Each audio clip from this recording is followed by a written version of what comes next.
Taorin'ny fatongavany reto mahery fo malagasy ny atsika fifaninanana tany Malawi reto dia anisan'ny resadresaka ny fanaovana tamin'ny mpanazatra ny ekipa-pirenena nanambara ny tena fa mahabe fanantenana no avy ny mpilomano malagasy raha ny fahitana ny zava-bita tany Malawi.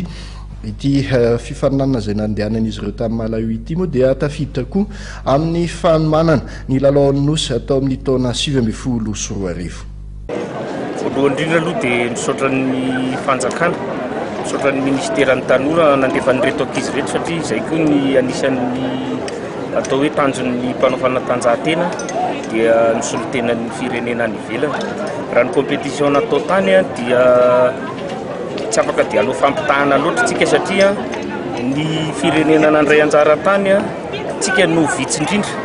Nefa na dia tsika raha ny vitsy indrindra dia azo lazaina hoe nitondra medaille betsaka indrindra tsika tamin'ny isatsika vitsy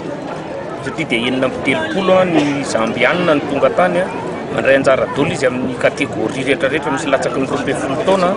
13, 14, 15, 16 dia 17 taona mihoatra. Noho izany raha fehezina zany dia azo lazaina hoe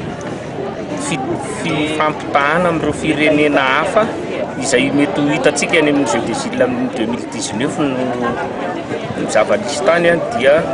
fijerevana koa ny sehatry ny lomano malagasy eo amin'ny volonjaonina 4. Manahoana zany no tohany ho an'ireto ankizy reto? Tohan'ireto an'ireto ankizy reto zany dia efa atao hoe fiomanana sady ho amin'ny Jeux des Îles amin'ny 2019 zany satria fantatsika fa ao anatin'ny lomano no misy ny isana medaille betsaka indrindra ary efa natsakan'ny renommé sy ny mauricianina foana io ka raha mitohy zany ny fiandraisana an'ireto ankizy reto dia mety hisy ny mba fivoarana angeza eo amin'ny sehatra ny lomano.